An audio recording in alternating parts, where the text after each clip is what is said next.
Hello my lovely lovely students, कैसे हो आप सब। आज के सेशन में हम टाइम एंड वर्क के चेन रूल पे बेस्ड क्वेश्चंस करेंगे। सबसे पहले चेन रूल का कॉन्सेप्ट समझेंगे, फिर कैसे कैसे किस टाइप के क्वेश्चंस आ सकते हैं, एप्लीकेबिलिटी देखेंगे और क्वेश्चंस को प्रैक्टिस करेंगे। चलिए स्टार्ट करते हैं सेशन को।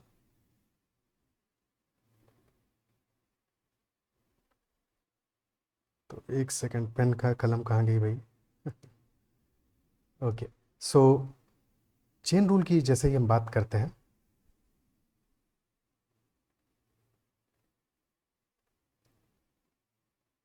तो हमें पता है कि time into efficiency is equal to work.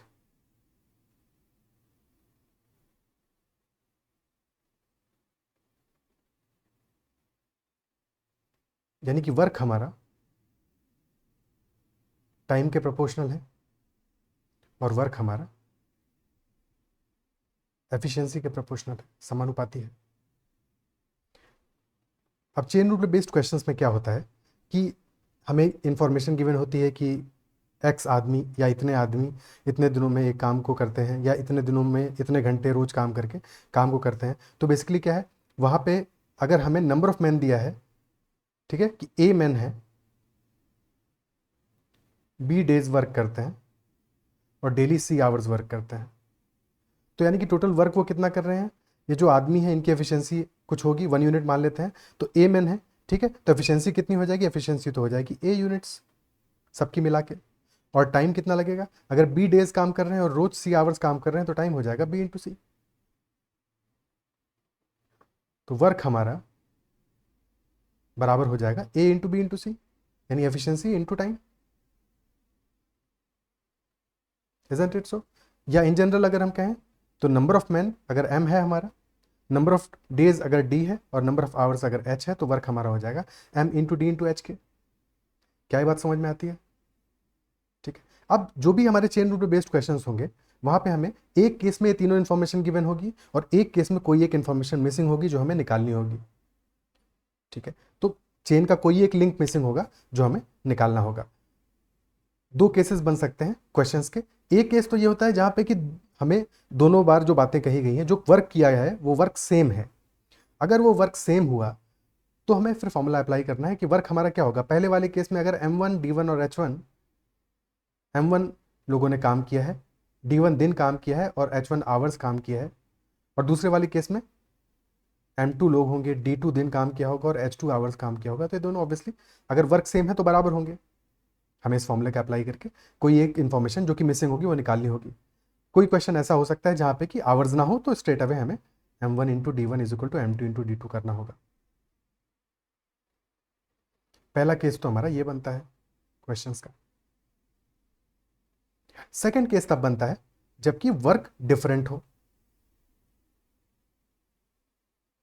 दोनों ही केसेस में जब वर्क हमारा डिफरेंट हो, वर्क अलग अलग हो, तो हमें वर्क का अनुपात दिया होगा कि पहले केस में अगर एक दीवार खड़ी कर रहे हैं, दूसरे केस में दो दीवार खड़ी कर रहे होंगे, या पहले केस में अगर दीवार की चौड़ाई ऊंचाई दी होगी, या पहले केस में काम और दूसरे केस में काम का अनुपात 2:5 होगा, या जो भी इंफॉर्मेशन दिया होगा। बट इन एनी केस हम रेशियो निकाल सकते होंगे वर्क का। तो अगर ऐसा गिवन है हमको, तो उस केस में क्या है, अगर हमारा W1 होगा M1 into D1 into H1 और W2 है M2 into D2 into H2, तो ये जो अनुपात है हमारा, जो रेशियो है, ये बराबर होगा। तो ये दो तरह के क्वेश्चंस हमारे सामने आएंगे, इनमें से कोई एक तरीका होगा। हमें बस ये ध्यान देना है कि कौन से केस में कौन सा अप्लाई करना है। जहाँ पे भी वर्क सेम होगा वहाँ पे ऑब्वियसली पहला तरीका अप्लाई करेंगे, जहाँ पे वर्क डिफरेंट होगा तो वहाँ पे हमें रेशियो वाला मेथड अप्लाई करना पड़ेगा। अब क्वेश्चन शुरू करते हैं और हर एक क्वेश्चन के साथ में इन चीज़ों को समझते चलेंगे। क्वेश्चंस बड़े आसान टाइप के होते हैं, कुछ क्वेश्चंस का लेवल थोड़ा सा अच्छा होता है। ठीक है, बस हमको प्रॉपरली ये फॉर्मूला अप्लाई करना आना चाहिए, समझ अपनी अप्लाई करनी आनी चाहिए। बाकी जो बेसिक चीज़ें टाइम एंड वर्क की वो तो वैसे की वैसी ही रहेंगी। पहला क्वेश्चन लेते हैं। पहला सवाल हमसे कह रहा है कि 40 man can complete a work in 30 days. 40 आदमी एक काम को 30 दिनों में पूरा कर सकते हैं। However if 10 man leave the group, अगर 10 लोग समूह को छोड़ देते हैं तो काम को पूरा करने में कितने दिन लगेंगे। यानी कि हमें वर्क क्या दिया हुआ है, वर्क है M1 इंटू D1, यानी कि 40 आदमी हैं और 30 दिनों में काम पूरा कर रहे हैं। लेकिन दूसरे वाले केस में क्या है, M2 इंटू D2 में हमको M2 की वैल्यू तो दी है, D2 निकालना है यहाँ पे। M2 कितना है, 30 आदमियों ने समूह को छोड़ दिया है, तो अब बचे कितने, 40 माइनस 10 आदमियों ने समूह को छोड़ दिया है, तो अब बचे 40 माइनस 10, 30 लोग। और D2 का मान बताना है यहाँ पे, 30 से 30 कैंसिल आउट हो जाएगा, D2 हमारा आ जाएगा 40, ऑप्शन डी। क्लियर है? अगला क्वेश्चन करते हैं। अगला सवाल कह रहा है 14 व्यक्ति 60 दिनों में एक घर बना सकते हैं और एक ही घर बनाने में 30 व्यक्तियों को कितना समय लगेगा, बशर्ते कि वे सभी एक ही दर पे काम करें। Again M1D1 is equal to M2D2। पहले वाले केस में 14 लोग हैं, 60 दिनों में घर बना रहे हैं, और दूसरे वाले केस में 30 लोग हैं। हमें दिनों की ही वैल्यू निकालनी है, 30 दूनी 60, तो यानी कि D2 की वैल्यू आ जाएगी हमारी 14 × 2 28 डेज। बिल्कुल बेसिक से बिल्कुल आसान सवालों से शुरू कर रहे हैं ताकि आपको कहीं पे भी दिक्कत ना हो। और आप देख ही रहोगे कि एग्जाम में इस तरह के क्वेश्चंस भी आते हैं, क्योंकि ये क्वेश्चन जो हमने लिया है SSC प्री 2023 में आया है, तो ऐसे क्वेश्चंस भी डायरेक्टली आ जाते हैं। अगला सवाल लेते हैं। नेक्स्ट क्वेश्चन है 12 आदमी एक काम को 10 दिनों में पूरा कर सकते हैं, तो 6 दिनों में कार्य को पूरा करने के लिए कितने और पुरुषों की आवश्यकता होगी। ठीक है, हर एक क्वेश्चन में आपको पॉज करके पहले खुद से सॉल्व करना है, फिर सही सॉल्यूशन देखना है, भले ही क्वेश्चन कितना भी आसान क्यों ना हो। तो पहले वाली केस में 12 आदमी है, 10 दिनों में काम पूरा कर रहे हैं, वर्क हो जाएगा 12 × 10। और सेकेंड सिनारियो में हमें यही काम 6 दिनों में पूरा करना है। ठीक है, तो नंबर ऑफ मैन M मान लेते हैं, M2 × D2, और D2 की वैल्यू दी है 6। ठीक है, D2 की जगह पे 6 लिख देते हैं।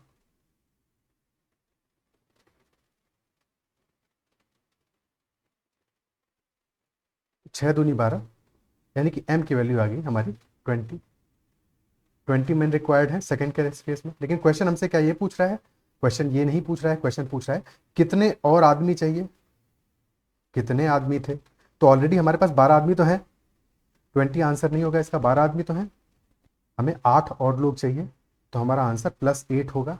ये ध्यान रखना है, क्योंकि अगर यही ध्यान नहीं रखा है इस क्वेश्चन में तो मामला गड़बड़ हो जाएगा। ऑप्शन ए हमारा आंसर होगा। कई बात समझ में आती है? ठीक है, तो बिल्कुल आसान सवाल है, बट इस वजह से भी कुछ परसेंटेज लोगों ने जरूर गलत किया होगा इसको, डेफिनेट बात है। अगला क्वेश्चन करते हैं। नेक्स्ट क्वेश्चन कह रहा है 6 मजदूर एक काम को 16 दिनों में पूरा कर सकते हैं, 10 मजदूर तो उपलब्ध हैं, लेकिन हमें काम 8 दिनों में खत्म करना है, तो कितने और मजदूर चाहिए होंगे। ठीक है, थोड़ा सा क्वेश्चन को लैंग्वेज बदलने की कोशिश की है, पर बाकी सवाल तो आसान है। पहले वाले केस में काम हो गया हमारा 6 × 16, और दूसरे केस में पता है कि इसी काम को 8 दिनों में करना है, तो कितने मजदूर चाहिए होंगे, 8 दूनी 16, यानी कि टोटल 12 मजदूर चाहिए होंगे। 10 तो ऑलरेडी हमारे पास है, तो यानी कि 2 और चाहिए होंगे। ऑप्शन सी हमारा आंसर हो जाएगा। क्या बात समझ में आती है? इस चीज़ को आप ऐसे भी समझ सकते हो कि पहले वाले केस में 16 दिनों में काम खत्म करना था, दूसरे वाले केस में 8 दिन में काम खत्म करना है। ठीक है, क्योंकि अल्टीमेटली तो ये प्रोपोर्शनैलिटी का ही गेम है, सब अनुपात निकालने का ही है। तो अगर हमारे जो दिन हैं वो 16 से 8 हो जा रहे हैं, टाइम का अनुपात जो है 2:1 है, तो नंबर ऑफ मैन जो है, नंबर ऑफ वर्कर्स जो है, उसका अनुपात उल्टा होगा। अगर टाइम का अनुपात 2:1 है तो एफिशिएंसी का अनुपात उल्टा होगा, 1:2 होगा। तो अगर पहले वाले केस में हमारे पास 6 लेबर थे, दूसरे वाले केस में 12 हो जाएंगे। ठीक है, कोई दिक्कत इसमें? वही सेम चीज़ फॉर्मूला भी बता रहा है। अगला क्वेश्चन करते हैं। अगला सवाल कह रहा है 51 persons can repair a road in 12 days working 6 hours a day. 51 व्यक्ति प्रतिदिन 6 घंटे काम करके 12 दिनों में एक सड़क की मरम्मत करते हैं, यानी कि M1D1H1 हमारा वर्क कितना हो गया, M1 है 51 × 12 दिन × 6 घंटे, ये हमारा वर्क हो गया।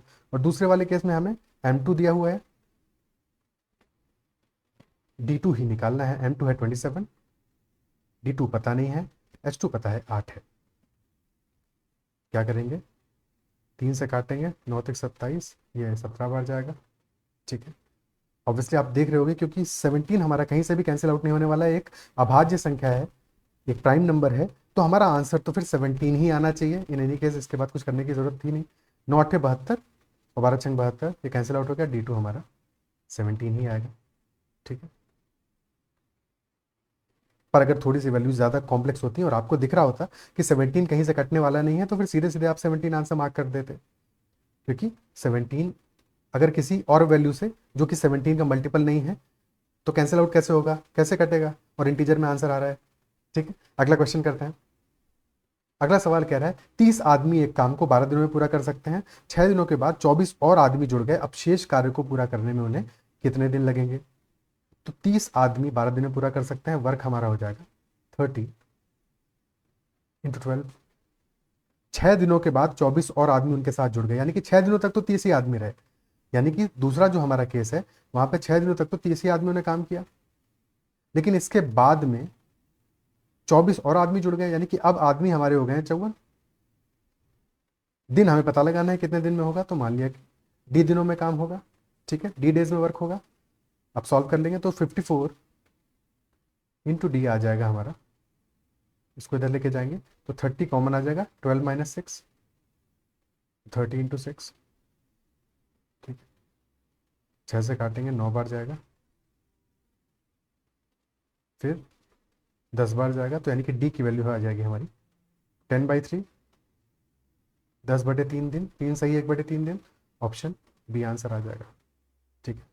पर इसी सवाल को करने में एक छोटी सी चीज़ अगर हम समझ लेंगे तो थोड़ा सा और आसान हो जाएगा हमारे लिए। देखो क्वेश्चन हमसे क्या कह रहा है, क्वेश्चन हमें बता रहा है कि 30 आदमी 12 दिन में काम को खत्म करते हैं। 6 दिनों तक काम वैसे ही चला जैसे पहले केस में चल रहा था, ठीक है। तो 6 दिनों में जितना काम पहले केस में हुआ है उतना ही काम दूसरे केस में भी हुआ है, तो दोनों ही केसेस में 6 दिनों के काम में तो कोई फर्क नहीं है, ठीक है। 6 दिनों का काम तो बिल्कुल बराबर है। खेल जो है वो बाद के दिनों में हो रहा है, बाद के दिनों में चीजें बदल रही हैं, तो हम इंस्टेड ऑफ पूरा फॉर्मूला पूरे वर्क को कंपेयर कराने के बस बाद के वर्क को ही कंपेयर करा दें, ठीक है। तो पहले 6 दिन तो चीजें सेम है, 6 डेज तक बिल्कुल सेम वर्क होगा, तो उसको कंपेयर ही नहीं कराना है। इसके बाद में अब 6 दिन का काम बचा है, 30 आदमी करते 6 दिनों में, आदमी हो गए 54, तो कितने दिन में करेंगे? डी डेज में करेंगे। अब सॉल्व करो, ठीक है, तो हमारा डी आ जाएगा 30/9, यानी कि 10/3। तो इंस्टेड ऑफ ये करने के हम ये करेंगे, ये वाला मेथड करेंगे, ठीक है। दोनों में कोई फर्क नहीं है, बस थोड़ा सा समय बचेगा। जब आप ये अंडरस्टैंडिंग से कर लोगे तो लिखने की जरूरत नहीं पड़ेगी, लिख के घटाने की जरूरत नहीं पड़ेगी, सीधे सीधे आप वही बात लिखोगे जो आपको अप्लाई करनी है। क्लियर है? अगला क्वेश्चन करते हैं। अगला सवाल कह रहा है 3 पंप हैं, 8 आवर्स काम करते हैं और एक टैंक को 2 दिनों में एम्प्टी कर देते हैं, ठीक है। और तो कितने घंटे काम करके 4 पंप एक दिन में टैंक को एम्प्टी कर देंगे?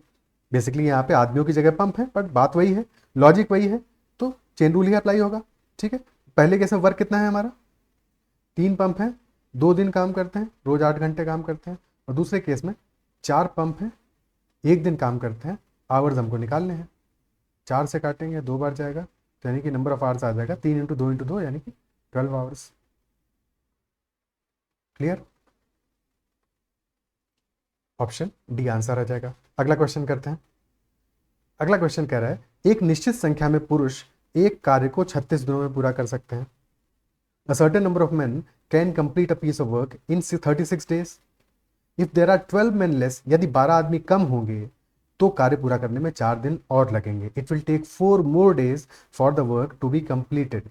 How many men can complete it in 48 days? तो हमें ये पता है कि पहले वाले केस में अगर नंबर ऑफ मैन m है तो वो काम को 36 दिनों में पूरा करते हैं। दूसरे केस में क्या है, 12 आदमी अगर कम है, यानी कि m-12 अगर नंबर हुआ आदमियों का, 12 कम हुए, तो उस केस में दिन कितने लग रहे हैं? 4 ज़्यादा लग रहे हैं, यानी कि 36 + 4 40 दिन लग रहे हैं, ठीक है। अगर 4 से काटें तो ये 9 बार जाएगा, ये 10 बार जाएगा, यानी कि 9m will be equal to 10m - 120, और यहाँ से हमारी m की वैल्यू आ जाएगी 120, यानी कि 120 आदमी थे जो कि 36 दिनों में काम को कंप्लीट कर रहे थे। तो यहाँ से वर्क की वैल्यू हमें पता चल गई, वर्क आ गया 120 इंटू 36। अब क्वेश्चन हमसे पूछ रहा है कि 48 दिनों में कितने आदमी इस काम को कंप्लीट करेंगे? m1 इंटू 48, 12 से काटेंगे 3 बार जाएगा, ये 4 बार जाएगा, फिर 4 से काटेंगे 30 बार जाएगा, 30 इंटू 3, यानी कि हमारा m1 आ जाएगा 90 मैन। क्लियर है? क्या ये बात समझ में आती है? कोई समस्या? ठीक है। अब देखो इसी चीज़ को इंस्टेड ऑफ फॉर्मूले लिखने के हम थोड़ा सा और अगर रेशियो को प्रॉपरली अप्लाई कर देंगे तो और आसानी से हो जाता। क्वेश्चन हमसे क्या कह रहा है? क्वेश्चन बता रहा है कि पहले वाले केस में काम हमारा हो रहा है 36 दिनों में, ठीक है। शुरुआत में काम हमारा हो रहा है 36 डेज में। अगर 12 आदमी कम हो जाते हैं तो यही काम 4 दिन ज़्यादा लगते हैं, यानी कि 40 दिनों में होता है। ठीक है, तो बेसिकली क्या हुआ कि टाइम का अनुपात क्या आ रहा है हमारा 36:40, यानी 9:10। अगर टाइम का अनुपात 9:10 है तो एफिशिएंसी का अनुपात ठीक उल्टा होगा, 10:9। जितनी एफिशिएंसी है उतने ही लोग होंगे, यानी कि बीच का फर्क कितना है 10 और 9 के बीच में, 1 यूनिट। 1 यूनिट बराबर है 12 मैन के, 12 मैन के, यानी कि यहां से हमें 10 की वैल्यू पता चल गई। टोटल 120 मैन थे स्टार्ट में। ठीक है, टोटल 120 मैन थे स्टार्ट में। इसके बाद की कहानी वैसे ही कर दोगे। ठीक है, या 36 से हम 48 दिनों पे जा रहे हैं तो 3 से 4, टाइम का रेशियो 3:4 है तो एफिशिएंसी का अनुपात 4:3 होगा। ठीक है, वही सेम लॉजिक बात दोबारा लगा दोगे या फॉर्मूला भी लगा दोगे, सेम ही टाइम लगने वाला है। क्या बात समझ में आती है? ठीक है, क्योंकि अननोन में खेलने से बेहतर है कि आप रेशियो में खेलो। और अननोन से कई बार कई स्टूडेंट्स को डर भी लगता है कि एम मानो M-12 और फलाना ढिमकाना। तो अगर आप रेशियो में खेलना सीख जाते हो, रेशियो में समझना सीख जाते हो, तो आपके लिए आपकी समझ भी उससे बेहतर होती है। जो मैथमेटिकल अंडरस्टैंडिंग है आपकी, गणित की जो समझ है वो बेहतर होती है। आपको सवालों को करने में मज़ा भी ज़्यादा आएगा, समय भी कम लगेगा और आपकी एक्यूरेसी भी इंप्रूव होगी। ठीक है, तो ये जो सेकंड मेथड है, अगर अब तक आपने नहीं किया है इसको प्रैक्टिस, तो इसको ज़रूर से कीजिएगा। और इनफैक्ट न सिर्फ इस सवाल में बल्कि पीछे और भी कई सारे सवाल जहाँ पे हमने फॉर्मूला अप्लाई किया है, वहाँ पे आप इस समझ को अप्लाई करके भी क्वेश्चन को प्रॉपरली कर सकते हो। तो उस हर एक क्वेश्चन को आपको कोशिश करना है कि ऐसे आप रेशियो के बेसिस पे करने की कोशिश करो। ठीक है, सेशन अगर पसंद आ रहा है तो लाइक ज़रूर कीजिएगा। आगे बढ़ते हैं, अगला क्वेश्चन करते हैं। अगला सवाल कह रहा है, एक फोर्ट है, एक किला है जिसमें 150 आदमियों के लिए 45 दिनों तक भोजन की व्यवस्था थी। ये सवाल पहले बहुत ज़्यादा आते थे, अब थोड़ा सा फ्रीक्वेंसी कम हो गया है। ये किला और किले में इतने आदमी, इतने आदमियों का इतना। ठीक है, कहानी तो एक किले में 150 आदमियों के लिए 45 दिनों तक की भोजन की व्यवस्था थी। 10 दिन के बाद में क्या हुआ कि 25 आदमी किले से बाहर चले गए। क्वेश्चन पूछ रहा है बचा हुआ भोजन कितने दिनों तक चलेगा। यहां भी वही सेम चीज है कि देखो, पहले वाले केस में 150 आदमी 45 दिन तक खाना खा लेते। दूसरे वाले केस में क्या हुआ कि 10 दिनों तक 150 आदमी ही थे, यानी कि शुरुआत के 10 दिनों में तो कुछ भी नहीं बदला। तो पहले 10 दिनों से हमें कोई फर्क नहीं पड़ रहा है। ठीक है, पहले 10 दिन तक, फर्स्ट 10 डेज में कुछ भी चेंज नहीं हो रहा। Work is same in both cases. ठीक है, समझाने के लिए सिर्फ ये लिख रहे हैं। ठीक है, आपको थोड़ी लिखना है। तो पहले 10 दिनों तक काम सेम है, यानी कि अब जो 35 दिन का काम, 35 दिन तक खाना बचा था 150 आदमियों का, 150 आदमियों का 35 दिनों का खाना बचा था। और आदमी बचे हैं अब कितने, 25 बाहर चले गए हैं। तो 150 माइनस 25 यानी कि 125 आदमी बचे हैं। तो कितने दिनों तक खाना चलेगा, मान लेते हैं D दिन चलेगा। ठीक, 25 से काटेंगे 6 बार जाएगा, ये 5 बार जाएगा, 5 से काटेंगे 7 बार जाएगा। तो यानी कि नंबर ऑफ डेज आ गया 6 × 7, 42 डेज, 42 डेज, 42 दिन। ठीक है, क्या ये बात समझ में आती है? ये हमारा आंसर हो जाएगा। कोई समस्या? ठीक है, अब इसी में कई बार थोड़ा सा मॉडिफिकेशन ये भी हो सकता है कि हर आदमी की डाइट भी बढ़ गई। ठीक है, कि अगर क्वेश्चन ये कह दे लेटेस्ट से कि diet of a man increased by 20%। ठीक है, 10 दिनों के बाद न सिर्फ आदमी गए बल्कि जो बचे हुए आदमी उनकी डाइट भी इंक्रीज हो गई। कोई दिक्कत नहीं, अगर डाइट इंक्रीज हुई 20%, 20% यानी कि 1/5, यानी कि पहले 5 रोटी खाते थे तो अब 6 रोटी खाएंगे। ठीक है, पहले 5 रोटी खाते थे अब 6 रोटी खाएंगे, 20% से डाइट इंक्रीज कर गई है। तो अगर हमारा डाइट 5 से 6 हो गया है तो भोजन कम दिन चलेगा। भाई डाइट बढ़ गई है तो रोज ज़्यादा खाएंगे। आपको क्या करना है, बस इस 42 को 5/6 से मल्टीप्लाई कर देना है उस केस में। ठीक है, ये सिर्फ तब है अगर ऐसा दिया होता तो। ठीक, या ऐसा कुछ भी मॉड्यूलेशन हो, चेंज हो, तो फिर हम इस तरह से अप्लाई कर लेंगे उसको। क्लियर है? आगे बढ़ते हैं, अगला क्वेश्चन करते हैं। नेक्स्ट सवाल कह रहा है हमसे, एक गैरिसन में 90 सैनिकों के लिए 70 दिनों तक का राशन है। यदि 20 दिनों के बाद 10 और सैनिक शामिल हो जाएं तो पूरा राशन कितने समय तक चलेगा? 90 सैनिकों के लिए 70 दिनों का राशन है, यदि 20 दिन के बाद 10 और सैनिक शामिल हो जाएं तो पूरा राशन कितने दिन तक चलेगा? तो 20 दिनों के लिए तो कहानी बिल्कुल सेम है, उसके बाद के लिए मैटर करती है। तो 20 दिनों के बाद में, आफ्टर 20 डेज, 50 दिनों का राशन बचा है 90 सैनिकों का। लेकिन सैनिक अब कितने हो गए हैं, 10 और हो गए हैं, यानी कि अब 90 से हो गए हैं 100। ठीक है, कितने दिन चलेगा? 50 दूनी 100, 2 से काटेंगे 45 बार जाएगा, यानी नंबर ऑफ डेज हो जाएंगे 45। क्लियर है? ओके। अभी बिल्कुल एग्जैक्टली ऐसी ही चीज़ थी।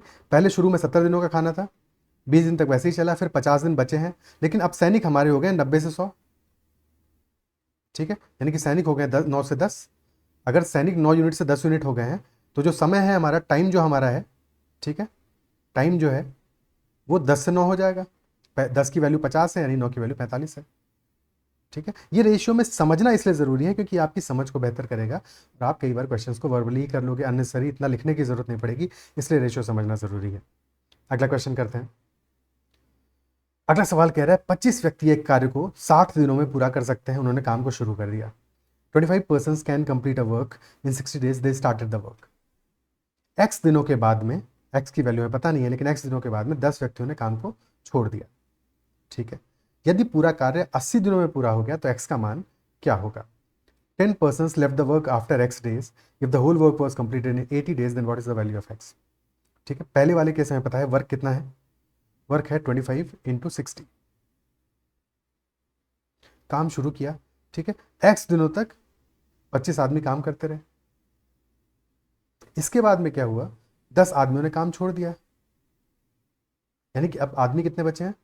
25 माइनस 10 यानी कि 15 आदमी बचे हैं। ठीक है, और अब वर्क कंप्लीट हुआ है 80 डेज में, यानी कि कितने दिन वर्क किया होगा उन्होंने? 80 माइनस एक्स, क्योंकि एक्स डेज तो ऑलरेडी वर्क हो चुका है। ये हमारी प्रॉपर इक्वेशन बन गई। ठीक है, अब इसको सॉल्व कर लेंगे, तो ये वैल्यू कितनी आ गई? 25 इंटू 60। ठीक है, पहले थोड़ा बहुत काटा पीटी भी कर लें तो ज़्यादा बेहतर रहेगा। ठीक है, 25 इंटू 60 माइनस एक्स बराबर 15 इंटू 80 माइनस एक्स। 5 से काटेंगे, ये 5 बार जाएगा, ये 3 बार जाएगा, तो 180 माइनस 5x बराबर 240 माइनस 3x। तो यहाँ से आ जाएगा 5x माइनस 3x, यानी 2x इज इक्वल टू, कुछ गड़बड़ हो रहा है क्या? एक second. 25 into 60 minus X is equal to 15 into 18 minus x.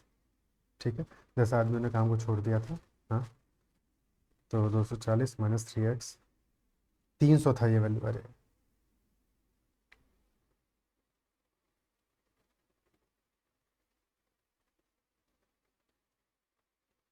तो 60 की वैल्यू आ जाएगी 2x, और यहाँ से x की वैल्यू आ जाएगी 30।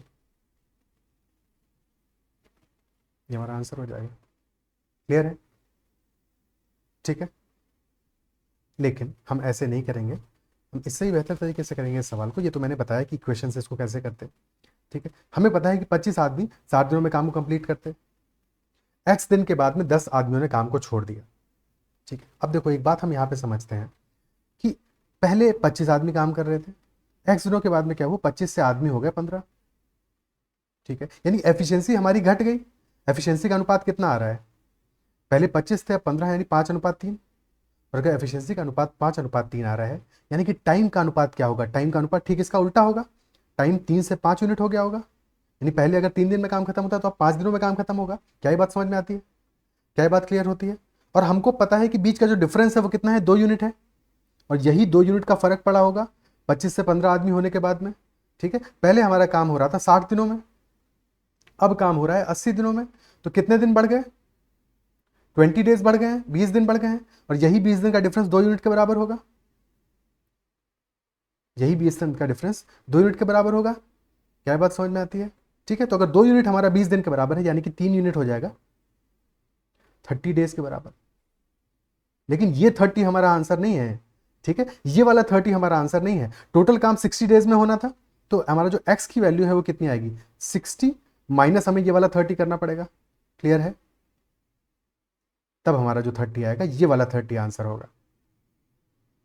क्योंकि अगर इंफॉर्मेशन में 60 की बजाय 70 होता तो खेल हो जाता है यहाँ पे। ठीक है, तो ये बात समझ में आती है कि हमारा आंसर होगा 30 डेज, और हम इस मेथड से ही करेंगे, इस कंपैरिजन से ही करेंगे। यही मेथड हमारे लिए इंपॉर्टेंट है। ये इक्वेशन प्रॉपरली लगा के सॉल्व करके नहीं करेंगे। समझ में आती है बात ये? ठीक है, आगे बढ़ते हैं, अगला क्वेश्चन करते हैं। नेक्स्ट क्वेश्चन कह रहा है एक निश्चित संख्या में व्यक्ति प्रतिदिन 9 घंटे कार्य करके एक कार्य को 34 दिनों में पूरा कर सकते हैं।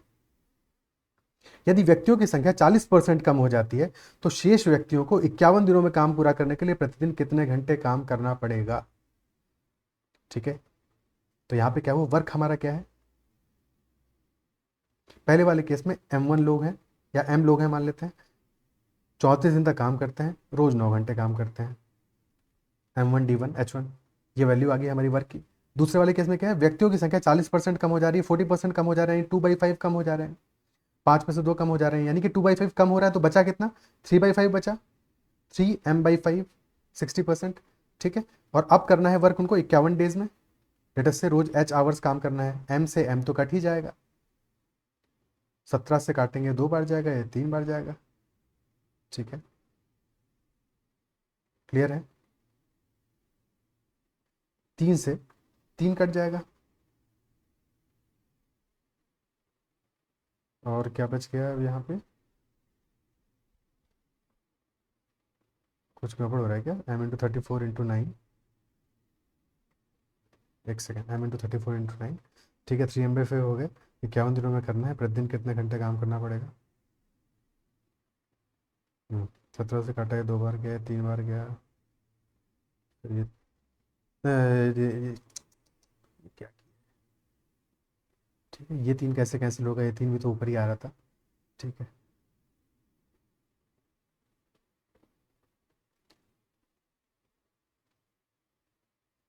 3 × 3 से 9 कट गया, तो नंबर ऑफ आवर्स आ जाएगा हमारा 5 × 2, 10 आवर्स।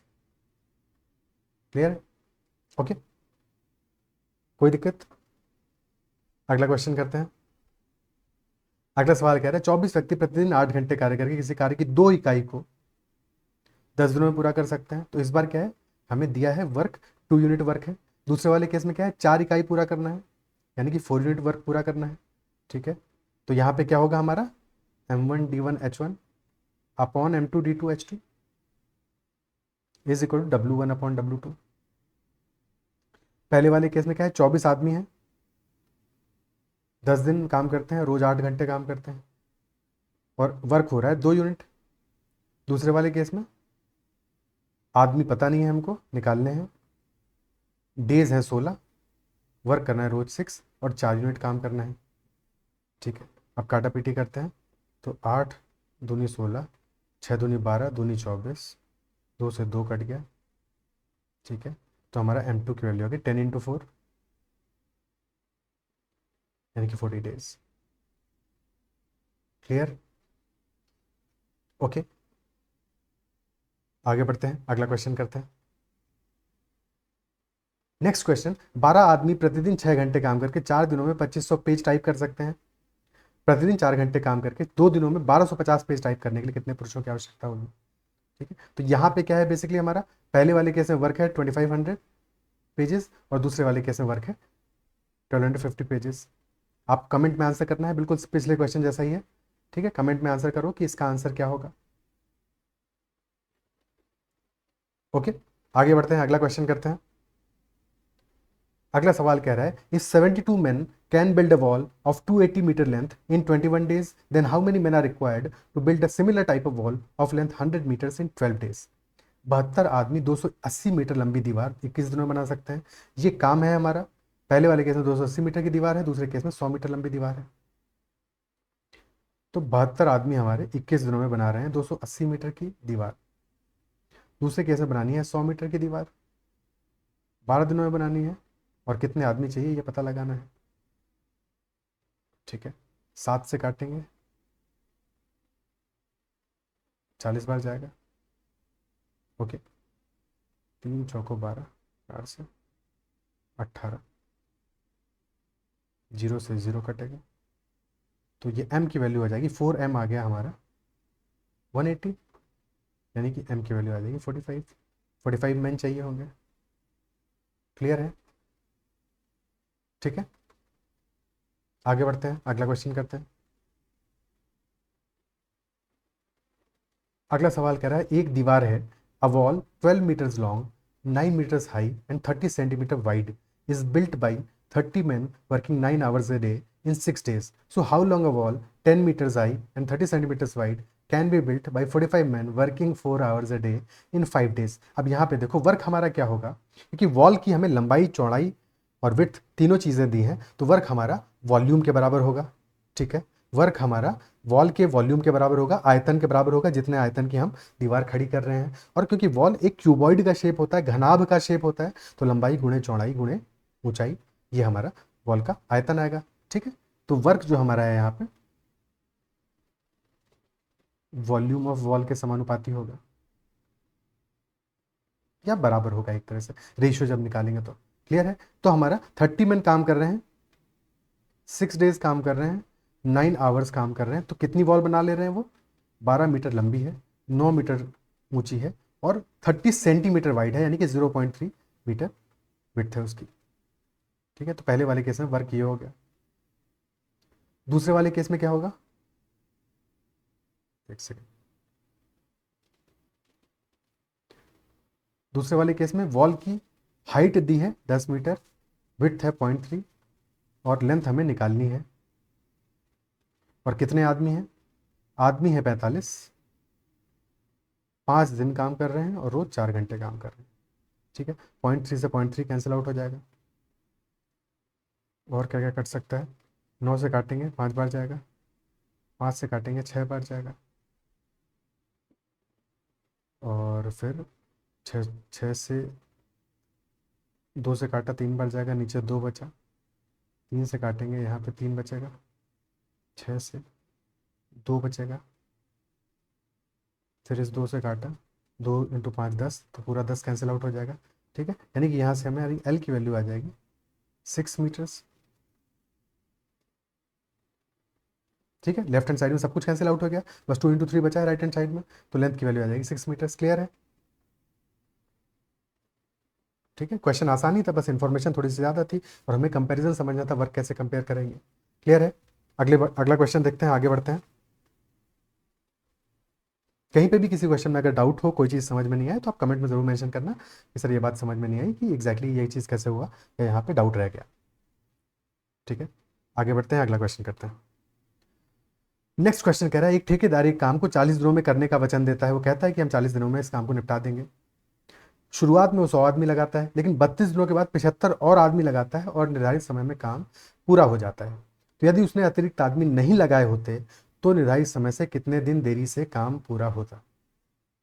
ठीक, 40 दिनों में काम करने का उसने प्रॉमिस किया था। पहले तो 100 आदमियों ने काम किया 32 दिनों तक, उसके बाद के कितने दिन बचे? पहले शुरू में 100 आदमियों ने काम किया 32 दिनों तक, इसके बाद में अब 8 दिन बचे हैं, 8 दिनों में काम कंप्लीट किया है किसने? 75 और आदमी लगे हैं, यानी कि 175 इंटू 8, यही तो हुआ वर्क। इजंट इट सो? यही तो हमारा काम हुआ। सवाल लेकिन क्या पूछ रहा है हमसे? सवाल ये पूछ रहा है कि यदि उसने 75 लोग जो ज़्यादा लगाए हैं बाद के 8 दिनों में, अगर ये नहीं लगाए होते तो कितना डिले होता वर्क, कितना डिले होता? तो हमको पहले 32 दिनों पे फोकस नहीं करना है, ये इंपॉर्टेंट नहीं है, ये तो वैसे का वैसा ही रहेगा। ठीक है, हमें फोकस करना है आखिरी के 8 दिनों में। तो आखिरी के 8 दिनों में जब 175 आदमी काम कर रहे हैं तब दिन लग रहे हैं 8।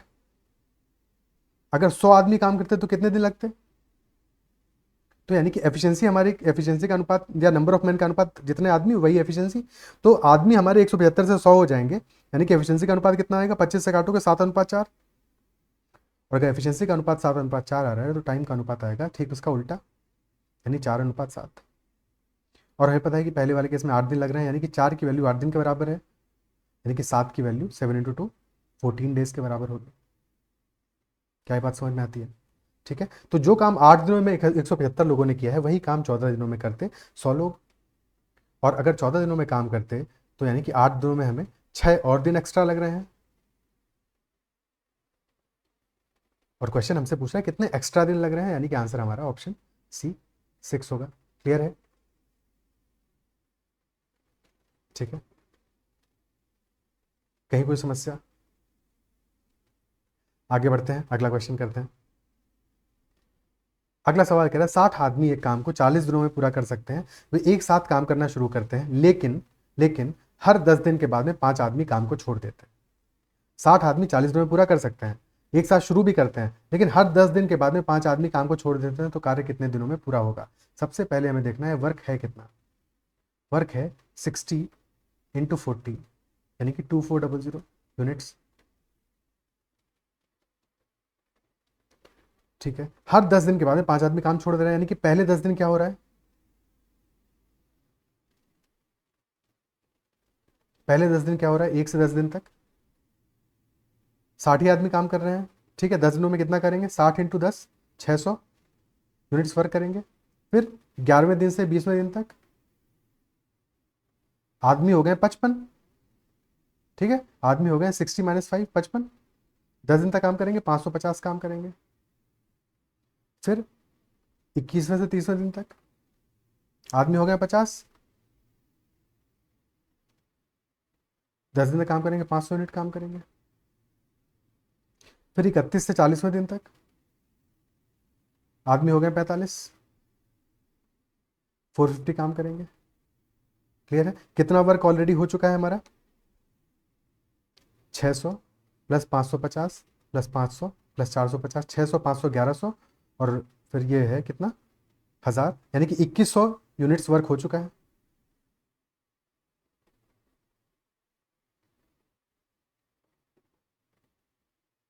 ठीक है, अब बचा कितना वर्क है, 300 यूनिट्स वर्क बचा है। और लोग कितने बचे हैं, अब 40 बचे हैं।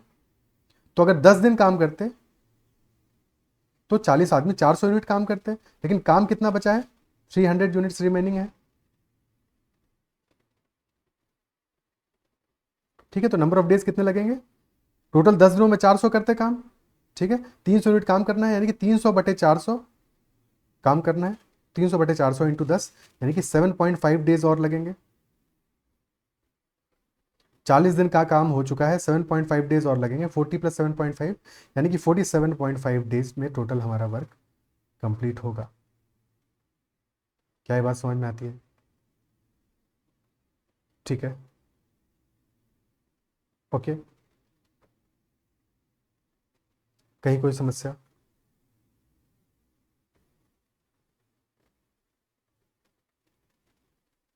हम्म, आगे बढ़ते हैं।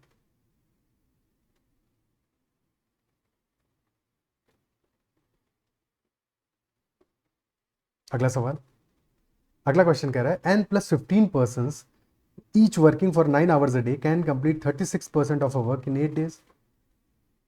36% काम 8 दिनों में पूरा करते हैं, n+15 लोग अगर रोज 9 घंटे काम करते हैं तो n+9 लोग, बचा हुआ काम, कितना काम बच गया, अगर 36% काम कंप्लीट हो चुका है, ठीक है, तो कितना काम बच गया, शेष कार्य कितना हुआ, 100% - 36% यानी 64%। ठीक है, और 36% हमारा होता कितना है, ये होता है 9/25, यानी बचा हुआ काम है 16/25। और अगर 9/25 काम हो चुका है, 25 में से 9 काम हो चुका है, तो 16 ही तो बचा है, इजंट इट सो। तो सीधे से हम लिख सकते हैं कि हमारा 9 काम हो चुका है, 16 बचा है। इन्हीं वर्क को कंपेयर करना है, W1/W2, 9 है जो ऑलरेडी हो चुका है, और W2 जो कि बचा है 16। 9 काम कैसे किया है, n+15 लोगों ने किया है, 8 दिनों में किया है, और रोज 9 घंटे काम करके किया है। और दूसरे केस में हमारे n+9 लोग हैं, 20 दिनों में करते हैं, और 7 घंटे अगर रोज काम करते हैं तो ये काम कंप्लीट होता है। ये हमारा इक्वेशन बन गया। क्या ये इक्वेशन समझ में आया। सबसे पहले हमने ये किया, 36% वर्क हो चुका है हमारा, यानी कि 9/25 वर्क हो चुका है। तो अगर 25 में से 9 काम हो चुका है, 16 बचा है, तो 9/16 हमारा वर्क का रेशियो आ गया। ठीक है, बाकी कहानी तो वैसी ही है। अब थोड़ा सा काट पीट करते हैं इसमें, 9 से 9 कट जाएगा। ठीक है, 4 से काटेंगे, ऊपर 2 बचेगा, नीचे बचेगा 5। क्लियर है, तो अब ये वैल्यू क्या आ गया, n+15 इंटू 16×2 = 32 बराबर n+9 इंटू 35। तो ये वैल्यू कितना आ गया, 32n, 32n प्लस 480 बराबर 35n प्लस 35 इंटू 9 यानी कि 315, यानी कि 3n आ गया 165 के बराबर। और यहाँ से हमारी n की वैल्यू आ गई 55 के बराबर। क्लियर है ये बात। ठीक है, कोई दिक्कत। आगे बढ़ते हैं, अगला क्वेश्चन करते हैं। नेक्स्ट क्वेश्चन हमसे कह रहा है n+18 व्यक्ति हैं, बिल्कुल सिमिलर क्वेश्चन है। n+18 व्यक्ति हैं, प्रत्येक दिन 7.5 घंटे काम करते हैं। वीडियो को पॉज करके पहले खुद से सॉल्व करना है, ठीक है। प्रतिदिन 7.5 घंटे काम करते हैं, 20 दिन तक काम करते हैं और 48% वर्क कंप्लीट करते हैं। तो n+12 व्यक्ति शेष कार्य 30 दिनों में पूरा कर सकते हैं। उनमें से प्रत्येक प्रतिदिन 6.5 घंटे काम करता है, ठीक है। तो n का मान क्या होगा? पहले केस में काम हो रहा है 48%, ठीक है, यानी कि 12/25, 25 में से 12 काम हो रहा है पहले दिन बोल रहा है पहले केस में, तो 13 काम बच रहा है, 12 काम हो गया, 13 काम बचा, यानी वर्क का अनुपात आ गया 12/13। 12 काम कितने लोग कर रहे हैं? n+18 लोग कर रहे हैं, 20 दिनों में कर रहे हैं, 7.5 घंटे में कर रहे हैं। और दूसरे वाले केस में n+12 लोग हैं, 30 दिनों में कर रहे हैं और रोज 6.5 घंटे काम कर रहे हैं। दशमलव दशमलव तो हटा दो, ठीक है। 13 बच्चे 65, 0 से 0 गया, ठीक है। 3 से काटेंगे 25 बार जाएगा, 2 से 6 बार जाएगा, ठीक है। तो और क्या कुछ, हाँ 5 से काटेंगे 5 बार जाएगा। तो 5 × n+18 बराबर 6 × n+12। तो 5n+90 is equal to 6n+72, यानी कि यहाँ से n की वैल्यू आ जाएगी 18 में। क्लियर होती है बात? ये समझ में आता है? ठीक है। आई गेस आज के सेशन में आपको बहुत मज़ा आया होगा, कॉन्सेप्ट है अच्छे से समझ में आया होगा। क्वेश्चंस भी हमने ऑलमोस्ट जो टाइप एग्जाम में आते हैं, आ चुके हैं कई बार, वो सारे टाइप कवर किए हैं। पूरा एग्जॉस्टिव सेशन लिया है ताकि आपको हर टाइप के क्वेश्चन का आइडिया लग जाए पहले से ही, तो जब एग्जाम में आए तो आपको कोई अनड्यू प्रेशर ना हो, क्वेश्चन को समझने में आपको ऑलरेडी पता हो, ठीक है। और कोई नया टाइप भी आएगा तो भी आपको पता है बेसिक तो यही रहने वाला है, बेसिक तो चेंज नहीं होगा। सेशन में मज़ा आया होगा, पसंद आया होगा तो ज़रूर लाइक कीजिएगा। अगर अब तक आपने लाइक नहीं किया है, चैनल को अगर सब्सक्राइब नहीं किया है तो ज़रूर से कर लीजिएगा और अपने दोस्तों से भी शेयर कीजिएगा, ठीक है, ताकि और भी लोगों को इससे बेनिफिट हो सके। और भी ग्रुप्स में फैला दीजिएगा जहाँ जहाँ पे भी आप फैला सकते हो। और सेशन पसंद आ रहे हो तो रेगुलरली आप देखा कीजिए, ठीक है, तभी आपका मैक्सिमम बेनिफिट होगा। भाई 1-2 सेशन देके क्या फ़ायदा होगा जब तक कि आप पूरा कंप्लीट एग्जॉस्टिवली हर एक चीज़ को बेहतर तरीके से नहीं समझोगे। दूसरी इंपॉर्टेंट बात यह है, देखिए पर्पज़ ये होता है कि जो भी छोटी छोटी चीज़ें मैं बीच में कह रहा हूँ, जैसे मैंने रेशियो को कॉन्सेप्ट को बार बार समझने के लिए कहा कि आपको हर एक क्वेश्चन में ट्राई करना चाहिए। देखो जिस क्वेश्चन को आप फॉर्मूले से कर ले रहे हो उस क्वेश्चन को भी एक बार रेशियो से करने का ट्राई करो, ठीक है। हर क्वेश्चन को करने का जब आप मल्टीपल मेथड से ट्राई करोगे, थोड़ा सा समय दोगे, तो आपको बेहतर समझ में आएगा कि कौन सा मेथड हमारे लिए ज़्यादा अच्छे से काम करता है। और धीरे धीरे आपकी स्पीड और एक्यूरेसी भी बढ़ना शुरू होगी। जब आप लगातार ये काम, इस हैबिट को करोगे कुछ महीनों तक, 1-2 दिन में नहीं, 10 दिन में नहीं, 15 दिन में नहीं, जब आप 1-1.5 महीने ये काम करोगे लगातार क्वेश्चंस के साथ में, तो धीरे धीरे आप सवाल को देख के भी कुछ कुछ चीज़ें समझना शुरू हो जाओगे और आपकी स्पीड ऐसे ही बढ़ती है, ठीक है। बाकी जो भी लोग आपको स्पीड बढ़ाने का कोई और तरीका बताते हैं, उन तरीकों से स्पीड, वो जादूगरी अपनी जगह पे ठीक है, ठीक है, पर हमको जादू नहीं करना है और जादू होता भी नहीं है, ठीक है। आप हमेशा अपनी मेहनत से अपने मुकाम तक पहुंचते हो, वो मेहनत आपको खुद को करनी है, ठीक है। तो वो मेहनत आप कब करोगे? जब आप इन सब बातों को समझोगे, इन चीज़ों को प्रैक्टिस करोगे और अपनी लाइफ में, अपनी आदतों में शुमार करोगे, छोटी छोटी सी बातें, ठीक है, कि कहाँ पे आप थोड़ा सा अपनी अप्रोच को फास्ट करोगे तो आपकी एक्यूरेसी इंप्रूव होगी, किस तरह से आपकी स्पीड इंप्रूव होगी, ठीक है। बाकी कहने को बहुत सारी बातें कही जा सकती हैं, समराइज करते हैं हम आज के सेशन को इतने में ही। आई होप आपको सेशन पसंद आया होगा। कोशिश करिएगा कि ज़्यादा से ज़्यादा लोगों से इस सेशन को आप शेयर करें ताकि ऐसे और भी कंटेंट हम बना सकें और हमें भी हेल्प मिले इन सब चीज़ों में, ठीक है। अच्छा लगता है जब ज़्यादा से ज़्यादा लोग सेशन को लाइक करते हैं, पसंद करते हैं और उनको हेल्प मिलती है। अगर आप चाहते हो किसी पर्टिकुलर टॉपिक पर सेशन पहले बनाया जाए तो आप कमेंट में मेंशन कर सकते हो। मैं कमेंट में व्हाट्सएप चैनल का लिंक भी दे दूंगा जो मैंने अभी बनाया है, तो वहाँ पर आप व्हाट्सएप चैनल भी ज्वाइन कर लेना। और that's all for this session. Average का सेशन मैंने बोला था, एवरेज का सेशन आज तो नहीं आ पाएगा क्योंकि कल के सेशन में थोड़ा सा गड़बड़ हो गया मामला, मौसम वगैरह भी ठीक नहीं था। तो एक काम करते हैं, एवरेज का सेशन हम कल ले लेंगे और अभी के लिए इतना ही रखते हैं। बाय बाय, टेक केयर, ख्याल रखिए, पढ़ते रहिए, फिर मिलते हैं। और जहाँ पे भी कभी किसी की हेल्प करने की ज़रूरत पड़े तो ज़रूर हेल्प करिएगा। आज के लिए इतना ही, बाय बाय, टेक केयर।